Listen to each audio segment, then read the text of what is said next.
To the Ormeau Road to Android, the Irish Language Organisation. Robert's going to visit Ballinasloe Vault.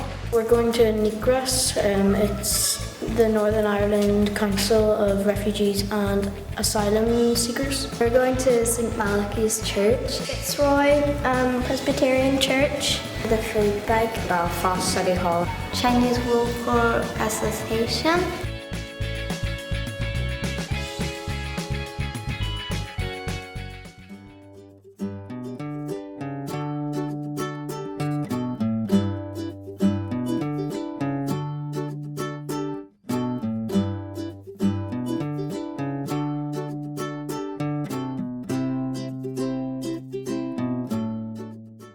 Well, the building is over 100 years old. It began its construction in 1898, 8 years constructed and opened in 1906, and built after Queen Victoria granted a charter 1888 giving Belfast city status, and they wanted a grand and magnificent building in the heart of the city to mark the occasion. The most beautiful features, we'll look around, we've got some beautiful marble, it's all Italian marble, and we've got a beautiful grand staircase here as well, and of course we're gathered under the dome of City Hall too. Very beautiful place and very elaborate as well. 400 years ago, streets of Belfast, they weren't pleasant back then, so we had sewers, we had rivers and drains along the streets, and it was very smelly outside. Used by a councillor, take that there in your hand and put it over your nose. Over your nose, so you weren't offended by the smells of the town when walking the streets. How do you feel wearing the robe? I feel special because I know that very important people would wear it. And I feel a little bit nervous that I'll step on it because it's really expensive. This beautiful sideboard is destined to go on board Titanic.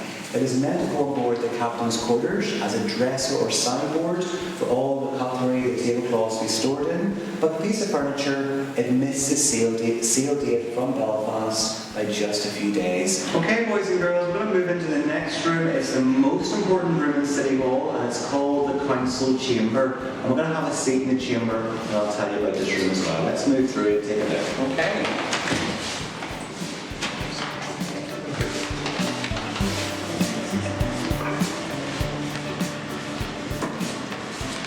See the central chair, most important chair, the Lord Mayor.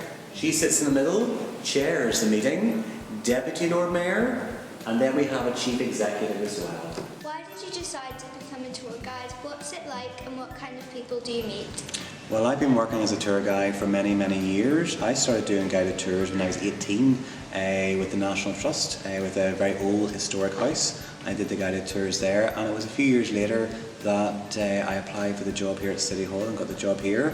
What I enjoy about this job most of all is I think it's meeting lots and lots of people from all over the world. I met people from Australia, from South Africa, from South America, from Canada, all different types of people, and coming to Belfast, and really it's my job, I suppose, as well, is to promote Belfast to other people around the world, and I enjoy that.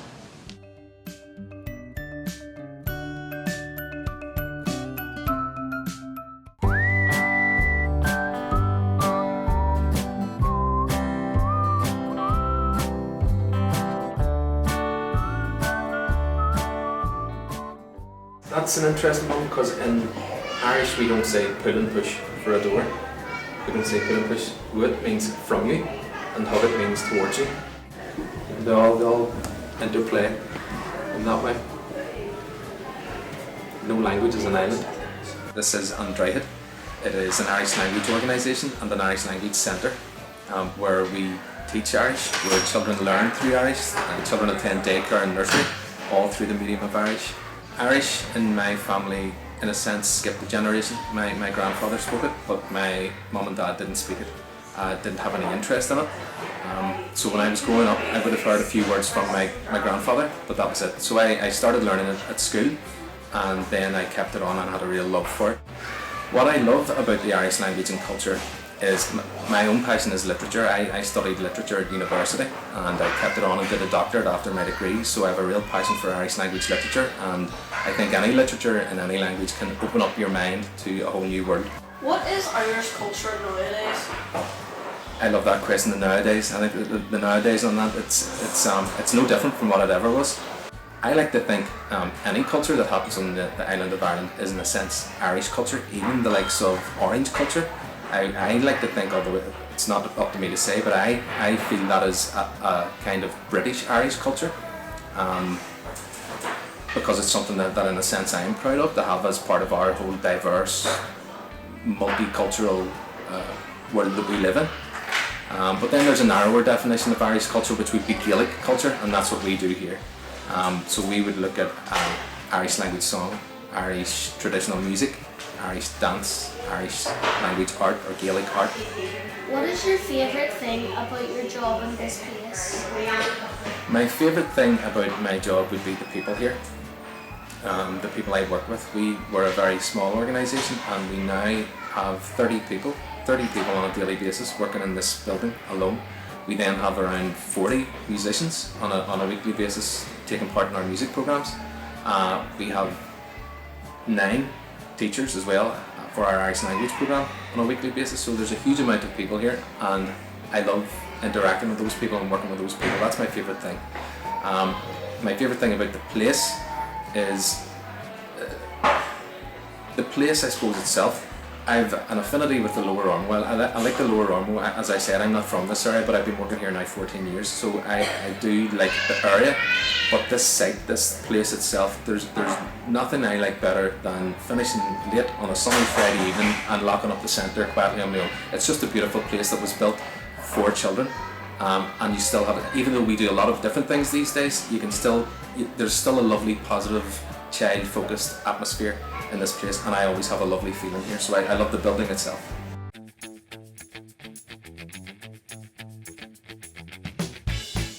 In the 1600s, the Ormeau was covered like in this forest. There was a lot of trees, and there were oak and elm trees called chromic wood. And there was lots of animals, for example, hares, badgers, and wolves. Chromic is an old Irish word for cricket.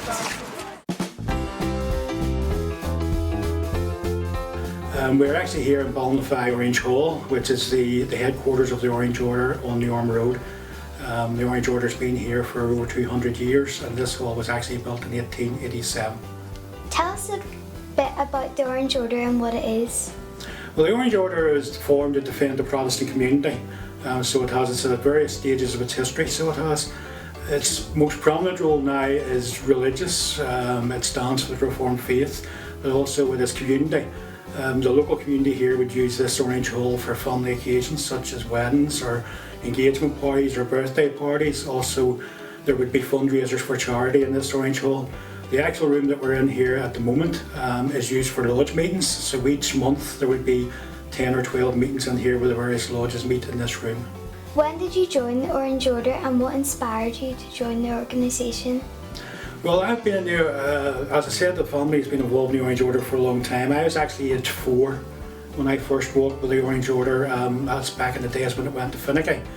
I had an older brother, Stanley, who was allowed to walk, but I was considered too young, and apparently I cried the face of my mother so much she got fed up with me and threw me into the parade and told my father to look after me. So I've walked every year on the Ormeau Road since 1969. So it is, it's now coming up to 50 years. I officially joined the Orange Order when I turned 18 in 1982. So officially I'm a member since 1982, so yeah. What are the sashes you wear for? Do they mean anything in particular? Well, sashes would have been derived from royalty. If you ever see a picture of the Queen or foreign royals, you will see they wore a sash. So it is. So the primary cause of celebration for the Orange Order is, of course, William of Orange, and he would have wore a sash when he was king. So it was an emblem that we adopted way back when the Orange Order started, the sash, which linked us into the British royal family. What does a typical meeting look like? Are there any special times of the year for you? Well, in Belfast, our lodges would actually meet every month. So we would have 12 meetings a month, and that would be the boys' lodge, the men's lodges, and the district lodges. So they are. The special occasions is this month here in January, because that's the Orange Order always has to elect its officers every year, and then in January you're reinstalled in the office, and afterwards we would have a dinner up the stairs. So January is always a special month, and also of course July, which is when you prepare for the parade to celebrate the Boyne. If you could describe the Orange Order in 5 words, what would they be? Religious,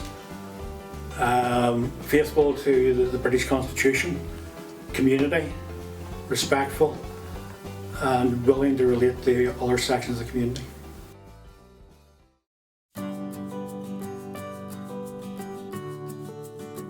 NICRAS is a refugee organization led by refugees. So people come from, we have membership for about 600 members from 41 different countries. How did you get involved in this organization? Well, when I came here in 2009 to seek asylum, I was very, stressed and, down, so I needed a place to volunteer. And I became a member of this organization, and I started volunteering in this organization. So over the years, I moved around, joined the board and became chairman and started organizing things. So this is how I became involved. What makes someone become a refugee or an asylum seeker? Everything from natural disaster, from war, from political belief. Yeah, problem people have, one of the problem would be language barriers, because people come here sometimes they don't speak English. English is not their first language. And you have things around like destitution, people don't have enough money to survive. We have issue around education, where because if we come from Syria, you're a doctor from Syria and you come here, your qualification is not recognized for you to work as a doctor, you need to retrain. So there's a lot of things like this, An asylum seeker will live on £36.95 a week. Okay, regardless of your age, if you're young or adult, you receive £36.90, which is half the normal benefits someone receives. So it's very low. That's why we do provide extra help support for people coming here. We give them food bags because they can't live. It's difficult to live on this money. We strive to help our members, so we have partnership with the Storehouse and SOS Pass. And some donation, people donate toiletries and then sanitaries and baby clothes, so our member will come here and collect. So we try to provide for our membership as much as we can. We do a lot of cultural events, where we bring different communities together. Because integration is both parts, it's not only one side. We need to teach people here to understand why people come here, and then people coming here as well need to know how to behave with respecting culture. So our job is to educate people, let them know what's happening, where to go, how to understand, Northern Irish history, and then, be a, citizen, good citizens. What we do basically is that we use a platform of sport to bring community and people together with the aim to integrate people, to socialize, and to have fun. In 2017, which was the second edition of the project, we had 8 communities within Northern Ireland participating in the football competition. We also organize inter-community table tennis championship, and we had 16 communities within Northern Ireland It was a very successful competition. Presently, we are working on inter-community women handball competition, because what we are trying to do is not only for men, it's also for women and children, so that we can give them the platform to socialize and to integrate. Sport is so important because it has this universal language, so it is easier for people to integrate, to meet people, to interact, to socialize, to make friends. You don't need to understand my language or my native language in depth before I can play football with you, before I can play table tennis with you, before I can play handball with you, before I can play any sport with you. You just found out that by the time you guys involved in sport, you just find out that the communication just keeps going on naturally and you won't even know it. So it's a platform that is so easier for anybody, irrespective of where you come from, to mix with other people, because it has this universal means of communicating.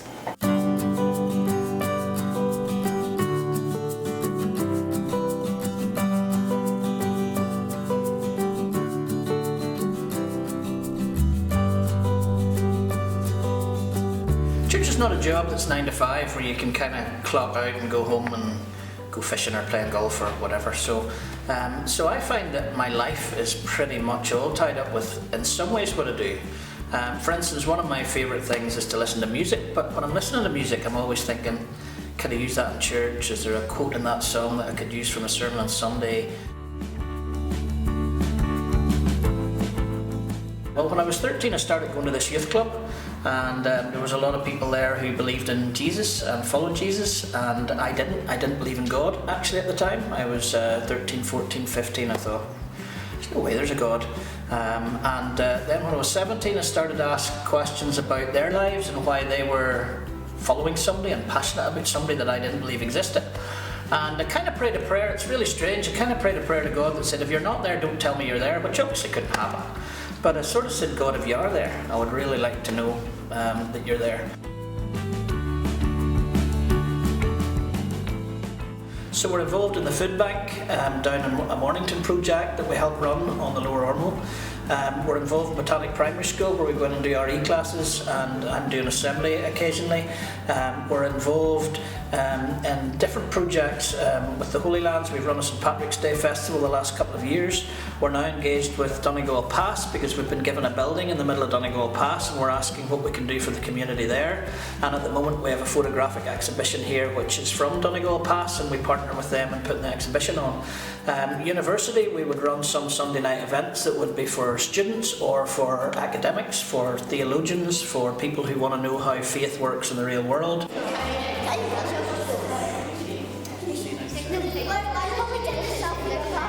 If you're in primary school and you're thinking what you want to do when you grow up, I would advise you that you find out what you're good at, what you really feel deep down inside when you do it. I feel satisfied with that, but then you've got to find out, how do you take the gift that you have and the ability that you have and use it to make a difference in the world.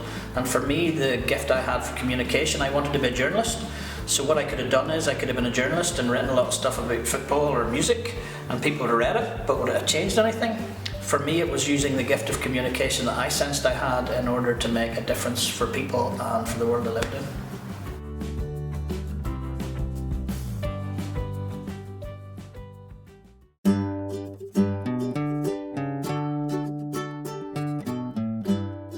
I am Brenda Johnson, and I used to be a teacher, and now I help run the food bank. What happens at food bank on a day-to-day basis? People come here with a voucher. They will have gone maybe to a doctor or to a teacher even, or lots of different agencies like the Red Cross, the local MLAs. We have over 100 different agencies that have our vouchers. So people who need food can go along to one of them, and they come with a voucher. And when they give us that voucher, we sit them down, we get them a cup of tea and a biscuit, and somebody will sit with them and just have a chat with them, because when they're coming in, they can be quite embarrassed about coming in. Sometimes they're upset, sometimes they actually have a little cry because they don't like being in the situation that they're in. And then we get one of our packing lists and we go through that with the person to see what they would like. And on the table here we have the sort of things that we put into the food parcel. So quite often on a shift I would then phone an organisation maybe called Advice NI to see if we can get more help for the person. Or there was somebody last week who needed some fuel for his fire. So I was able to phone somebody who could help us with that. So we try very much to help them get out of the situation that they're in. So it's a lot more than just giving a food parcel. It's all donated. And it's really nice to think that local people want to help other local people. It is a whole range of reasons. Can be illness, that for some reason that they can't work, maybe for a few weeks, for a few months, or maybe long term. And often benefits take a long time to get sorted out. And so people who have been used to a wage coming in, so they have mortgages to pay, cars to pay, phones to pay, and all of a sudden they've no money coming in, so they can find themselves in debt in that way and not having enough money to pay for food. In this area we have a lot of asylum seekers who at times are in a situation where they have no money coming in at all, so we can help them out a little bit. On a shift, yeah, it's nice to give them the food parcel and know that that's going to keep them from being really hungry for a few days. It's only meant to be a 3-day parcel to get somebody out of an emergency. So you know that they're at least able to go home and make a meal for themselves, because sometimes people come here who haven't eaten for 3 or 4 days. And again, you know, you're sad about that, but glad to be able to help. So it is a mixture of emotions. In lots of ways, we'd like not to exist, that there wasn't a need for it, but there is a need for it at the moment, so we're very happy to exist.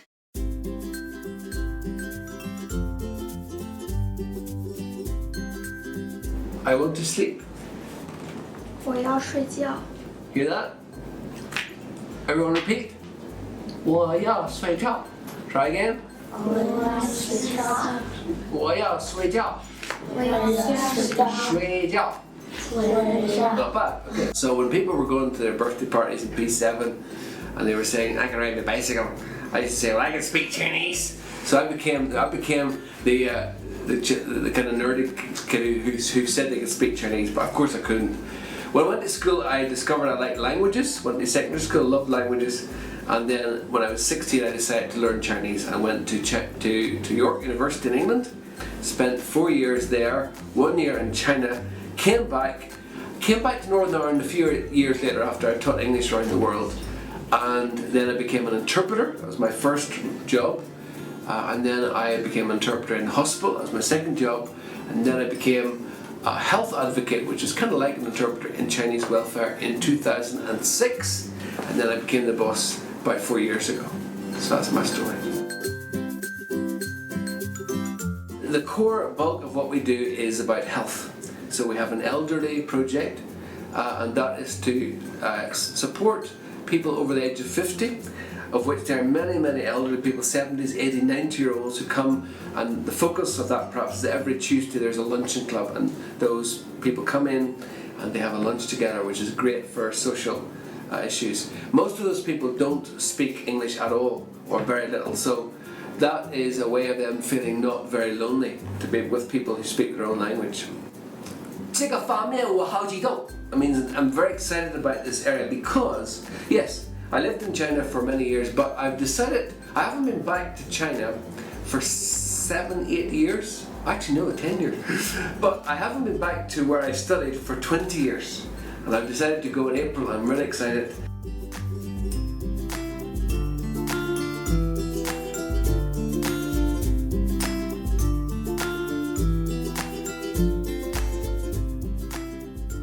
important skill for you to continually be curious and to put yourself in other people's shoes, which I think is probably what this project is all about. So, there you go. Learning a language is the best way to do that in school.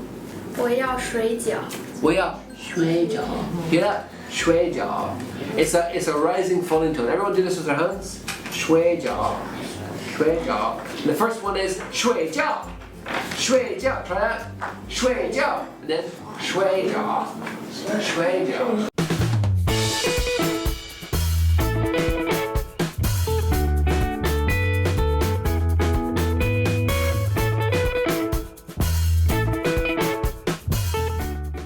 We are now here present in St Malachy's Church, City Centre Church. Our parish takes in the markets area of Belfast and the Ormeau Road. Well, my role as assistant to Father Michael McGinnity is I visit the sick and the elderly of the parish. I go into the primary school and I would take them through some time of quiet prayer, because we live in such a busy world, don't we? And then when we have baptisms, I'm available for baptisms, or else if someone has died within the parish, we would be the first to go out and visit the family. I also then help to prepare prayer services, Christian unity services, where all the different churches are going to come together. So my role is varied. When I was 6 years old, my family on a Sunday afternoon used to sit together after dinner and we'd watch the Sunday matinee, the Sunday film. And this Sunday, it was a story about St Bernadette of Lourdes. And after that, I had always wanted to be an actress. Okay? And so after I saw St Bernadette of Lourdes and saw how she lived her life, I turned to my mum after that film and said, do you know, Mum, I'm not going to be an actress anymore. I'm going to be a nun. I want to be a follower of Jesus. And my mum thought, okay, that's fine. She'll probably grow out of that. And then when I became 18, I watched a programme of Alan Wicker doing a story about the Poor Clares of Adsley Clinton. And that was a group of monastic Poor Clares who lived a life of contemplation and they pray for people in the world. And what I saw was, I saw them at prayer. The film showed you them at prayer. They showed you in them working. But you know what it was that made me decide to join them? They were out in the garden and some of the sisters were playing netball. And I was great at sports in high school. I was a sports champion. So seeing the sisters playing netball clinched it for me. That was the nuns that I was going to be. It was their humanity that got me. Not that they were so holy, but the fact that they were holy and human. I'm still a social worker. I'm what you call a registered social worker. I worked with adolescents who were leaving the care system. Now those skills that I learned as a social worker helps me as a pastoral worker as well, because I sometimes go out into families and we talk through difficult situations with those families. My sisters are very much, I see them as my family. When I left home to join the convent, my next of kin became my abbess, not my mother. And it's like when your brother or sister grows up and gets married, well, their family becomes the husband, though you still have your mummy and daddy, but your husband becomes your next of kin. So yes, my sisters are very much my family. I love working with the primary school children. I think it's great, and you have such an openness to learning, and you help each other out, and you wouldn't leave anybody out, would you? Well, this is all that Jesus is talking to us, and all the other religions would say that as well, wouldn't they? That you have to love and care for each other. And that is the message of most religions. What changes do you see in the community since you started at St Malachy's? Big changes. It is changing in that we have a high majority of Indian children, Indian families moving into the area, which gives a great richness and diversity of the area, and we are learning about different cultures. So since I've been here the past 7-8 years, I have learned a lot from the Indian children in the primary school, a lot from the Chinese children about different cultures, and it's great because it helps in Northern Ireland we would have had sectarianism, and now we're learning more about the different diversities of cultures, and that is so important because I think that's the way forward for children in the primary school, and I think it's the way forward for Northern Ireland altogether.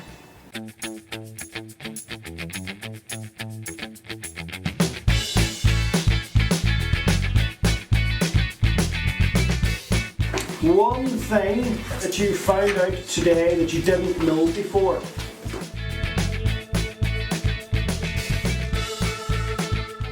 I enjoyed filming and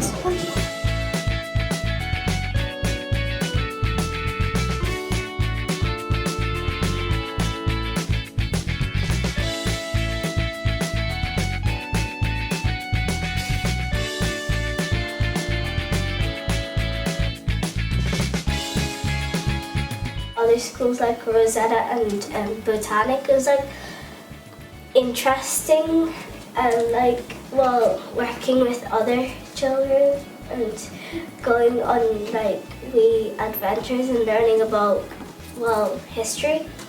I learned that a lot of these places they are used for a lot of important things, and I never really noticed them. I just would have drove down the Ormeau Road without even realising they were there. But I got a chance to go inside and look around and learn a bit about what they do. This morning we learned about where all the food that you give to the food bank goes and how it goes to the people who are in need of it. I had seen some paintings and all, on walls and murals and that sort of thing on walls before, but I had always thought they're kind of odd, but I never really had any context to them or why they were there or what somebody meant by what they were painting and stuff. So I found it quite interesting to find out what those were all about. There was a mural on the wall beside the Mornington Food Bank, and it was very much about diversity and just a woman's rights. Yeah. And walking made it clear than going on a car or bus or any other transport than walking. I found interesting that when you get baptised, your name goes on a leaf and then hanged up on a tree. I found it interesting that you would light a candle in honour of someone that you love or someone who has passed away recently. At the Chinese Welfare Association, they hold events for people who feel lonely and elderly people who can't speak much English or can't speak English at all, talking to people that can speak their language, and I thought that was just really nice of the Chinese Welfare Association holding events like that. What surprised you to our visit? I was surprised of how many people came from different countries. There's 42 different countries that they come from. Before we did the project, I thought all schools were just in English, but then I learned that some schools they still do their maths and geography and all, but they do it through Irish, not English. I found it interesting that they didn't use open and close, pull and push. They used, I forgot what the other thing was, but I also like the wood, the art of the woods that's thousands of years old that they carved. The bogwood? Yeah, I didn't know they ever did that. First, I thought we were going to interview a Chinese person, and this man was so funny, and he did know some other language a part of Chinese and English, and when I was listening at his story, it was this man is a really good leader for the other people.